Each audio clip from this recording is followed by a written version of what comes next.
This is a download from the BBC. For more information and our terms of use, go to bbcworldservice.com/podcasts.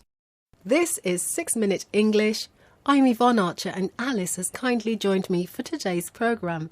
Hello, Alice. Hi, Yvonne. Now, Alice, how do you get around London? Oh, by bus, bicycle, and usually the tube. Aha, and most people would agree that the London Underground, the tube, is the best way to get around this city. But many people have a love-hate relationship with the Underground. We either love it or hate it. Signal failures, Metropolitan line has severe delays, and Hampstead cities. Oh dear, more delays. That's when the tube is running late and doesn't come along when we expect it to, and that makes it unreliable. And the thing I hate most is that on a crowded carriage or compartment, I always have to stand under someone's armpit, and they don't always smell very nice. Oh, Yvonne, you poor thing. It's probably because you're not that tall, right? Anyway, there is a lot to love about the tube as well. It's reasonably fast, it covers a wide area, and it has a long history. Now, it's time for today's question, Alice. During the last financial year, how many kilometres did tube trains travel? Was it about equal to 72 trips to the moon and back, 85 trips to the moon and back, or 90 trips to the moon and back?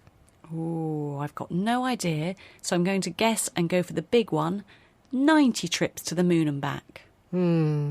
Very brave guess, but we'll find out whether you've given us the right answer or not later on. Now, if you live or work in London, or even if you've only ever used the tube once as a visitor to Britain, you'll probably have an opinion on it.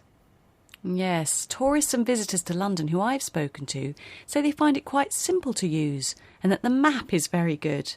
It's difficult to get lost underground. It is. When our colleague Natalie first arrived in London from Northern Ireland, one thing about the tube really surprised her. Nobody speaks to each other on the tube. Nobody looks at each other either most of the time.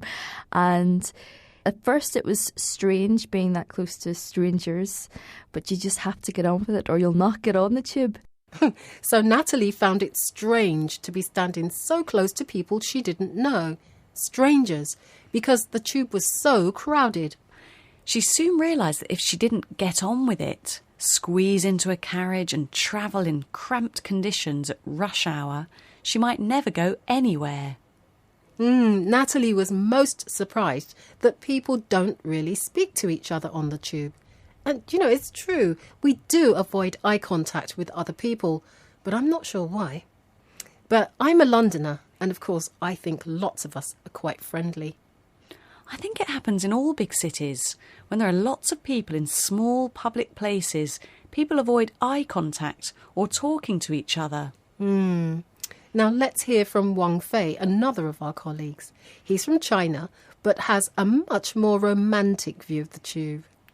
Let's listen to part of this rather poetic piece he created about the sounds we hear underground. I hear a rumbling noise begin quietly, then grow louder and louder, building up to a noise explosion as the train comes into the station. This is South Kensington.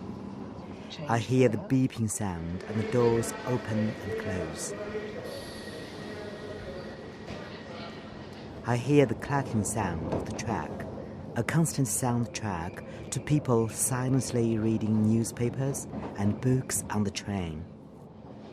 Oh, Alice, that might certainly make us feel a little differently about the tube, don't you think? Yes, it often takes fresh eyes to look at something we take for granted. That's true. So Wang Fei used quite a few adjectives to describe some of the sounds we heard there as we travel on the tube. Alice, remind us of a few, please. Sure. Wang Fei describes the sudden loud sound that we hear as the train arrives at a station as a noise explosion. But first, the train makes a quiet, rumbling noise that grows louder and louder. That was lovely, because it's the same word we use to describe the sound our stomachs make when we're hungry. Our stomachs rumble. They make a rumbling sound. Then there was beeping. That's the sound we hear as the doors open and close on the carriages.